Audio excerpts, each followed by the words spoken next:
Assalamualaikum warahmatullahi wabarakatuh. Oke, anak-anakku semua, di video kali ini saya akan mereview bab 3 ya, bab 3 atau metode penelitian untuk penelitian kualitatif ini ya. Di 3 video sebelumnya kita sudah bahas tentang bab 1 dan bab 2. Nah, hari ini saya akan mereview untuk bab 3.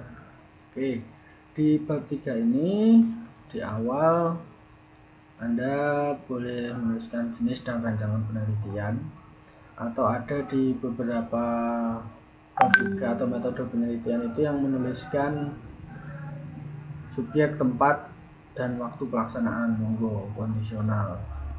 Variasinya banyak ya. Nah, di sini sudah ada beberapa yang saya merahi, nanti bisa dicek sendiri, di video sebelumnya sudah saya berikan. Nah, kemudian jangan lupa kalau ini sebuah kalimat harus ada tanda titik ya, jadi dicek harus ada tanda titik. Kemudian ini juga sama, tidak ada titiknya. Nah, kalau membuat kata yang ada tanda stripnya atau begini, ini dilekatkan di kata yang depannya ya. Oke, kemudian ya, ini sudah bagus, ini ada data dan sumber data. Nah, ini sudah ada prosedur penelitian.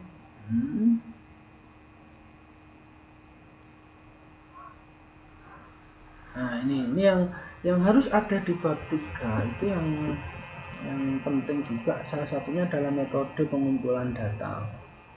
Nah, ini ada metode pengumpulan data. Apa saja metode yang digunakan? Ada wawancara, observasi, oke. Ada dokumentasi. Ini kata peneliti masih muncul, silahkan nanti diatur kalimatnya, dibaca berkali-kali sehingga kata peneliti bisa hilang. Tapi jangan ini ya, jangan tahu-tahu langsung dihapus, karena kalau langsung dihapus, dibaca kalimatnya bunyi atau enggak, takutnya kalau langsung Anda hapus kalimatnya malah enggak bunyi.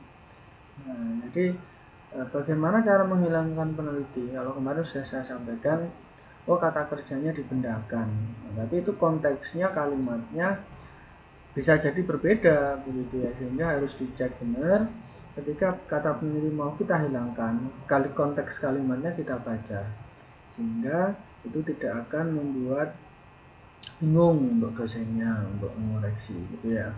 Nah, ini kenapa saya merah ini, sepertinya jaraknya terlalu jauh ya. Oh, ternyata hurufnya masih 16, harusnya 12. Oke. Nah, ini kalau di Word biasanya ada istilah-istilah yang langsung akan diinggriskan. Tapi ini kan sudah ada bahasa Indonesia ya, harusnya variabel begitu ya, bukan variabli. Ini yang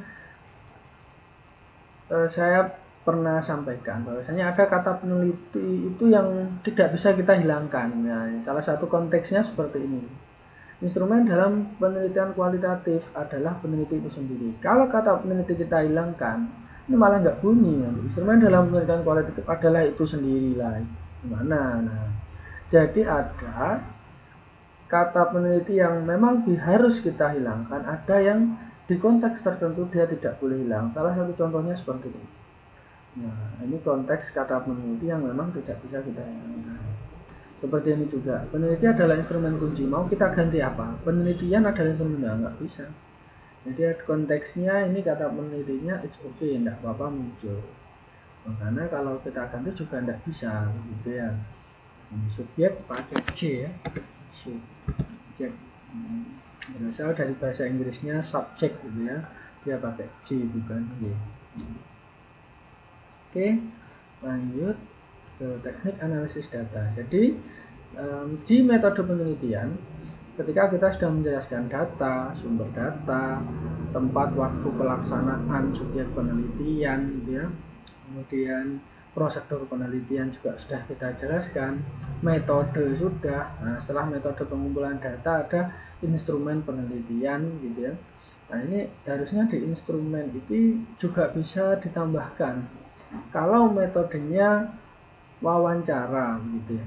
Metodenya wawancara, apa instrumennya? Makanya di metode harus dijelaskan wawancaranya bagaimana ini.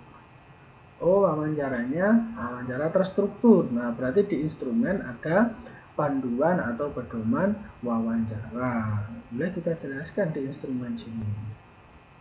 Nah, kemudian metodenya observasi. Observasinya bagaimana?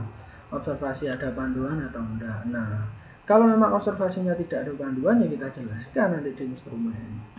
Nah, berarti di instrumen sini observasi yang digunakan karena menggunakan observasi tidak struktur, berarti hanya menggunakan catatan lapangan misalnya.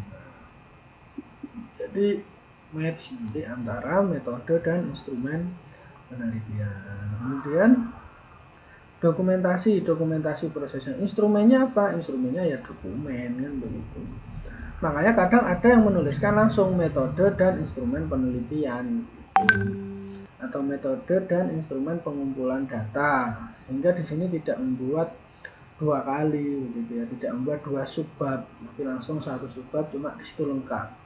Setelah metode langsung instrumennya begitu. Oke, nanti bisa ditambahkan atau di sini bisa diberikan tambahan instrumen pengumpulan datanya apa saja, karena ini subbabnya subbab instrumen penelitian. Oke, nah ini juga biasanya selalu ada di bab 3 itu teknik analisis data gitu ya. Nah, nanti bisa dicari di jurnal ataupun di artikel gitu ya, teknik analisis data. Oke, ini menurut Mills dan Haberman dikatakan bahwa kalau sudah menurut tidak perlu ini ya. Menurut Mills dan Haberman, nah karena menurut ini ada komanya. Seperti ini juga. Oleh karena itu maka gitu ya, ini double sehingga saja. Jadi kata oleh karena itu sebenarnya bisa diganti dengan yang lebih simpel sehingga. Oke. Nah, ini ada nama, harusnya ada tahun gitu ya, tahun dan halaman. Kemudian ini kalau Anda membuat gambar, usahakan gambar itu di regrouping ya, sehingga ketika mau dibenarkan atau itu lebih mudah. Ini belum di regroup, nah, harusnya di regroup, klik kanan grup gitu ya. Nah, sama nanti yang lain juga gitu. Terus jangan lupa hurufnya ini jelas belum Times New Roman, jadi harus ganti Times New Roman ya. Karena ini di dalam ini ya, dalam lingkaran ataupun kotak. Nah, ini dibuat satu spasi saja. Font hurufnya boleh sampai 10 kok, tidak harus 12. Nah, nanti ditata ulang biar lebih rapi gitu ya, sehingga ini tidak ada jeda kosong yang cukup banyak ini ya, nanti bisa lebih rapi. Kemudian kalau menuliskan kode tabel atau gambar yang 2 baris, itu menulisnya tidak di tengah begini, tapi kita luruskan dulu ya. Oke, saya ulangi. Jadi seperti ini kita luruskan dulu, baru yang bawah kita tarik, nanti diluruskan dengan huruf B nya ini. Nah, begini. Jadi nanti teman-teman jika ada keterangan tabel atau gambar yang dia lebih dari satu baris, dibuat rata kanan kiri dulu, terus keterangan bawahnya luruskan dengan huruf pertamanya ini. Oke, nah ini bisa kita ganti langsung dengan angka ya. Dahulu kita biar lebih efektif. Nah, oke. Kemudian ini masih ada cukup banyak cara, bisa kita naikkan. Oke. Nah ini kalau seperti ini yang pertama tidak perlu berbicara ya, dan nempel saja. Nah yang kedua, karena ini subbab, jadi kalau yang 2 kode 3.7 ini kan subbab. Kalau ada 3 kode berarti dia subbab. Nah ini caranya kita buat satu spasi saja, fontnya kita jadikan 8, jadi biar ada bedanya dengan penulisan ini ya, penulisan subbab. Kalau subbab dengan subbab jaraknya 1,5. Maaf, berarti ini tetap kita buat 12 saja. Nah, tapi spasinya kita buat 1. Jadi ada bedanya penulisan jarak antara subbab dengan subbab dan sub-subbab dengan sub-subbab. Kemudian ini kok belum 1,25. Nanti silahkan direvisi ya. Ini saya tandai, ini belum 1,25, masih 0,75, itu kurang tepat, itu bisa dikenai. Itu jarak spasinya kita buat 1 karena sub-subbab dengan sub-subbab.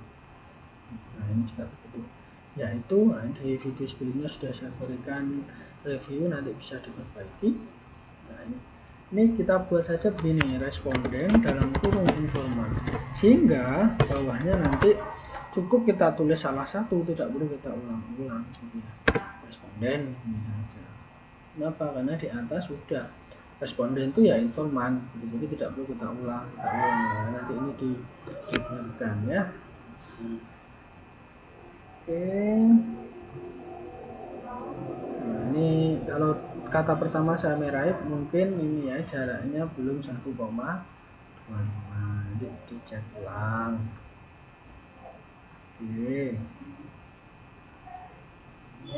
Oke, ini sudah cukup bagus, cuma masih banyak kata yang belum 1,25, nanti biar dibenarkan oleh penulis aslinya. Jadi secara umum untuk bab 3 atau metode penelitian itu paling tidak harus ada keterangan dari sumber data penelitian, terus prosedur penelitian, kemudian ada metode pengumpulan data, ada instrumen penelitian yang di dalamnya bisa kita tambahkan juga tentang instrumen pengumpulan datanya, kemudian ada teknik analisis data. Jadi secara umum itu yang harus ada dalam bab 3 atau metode penelitian.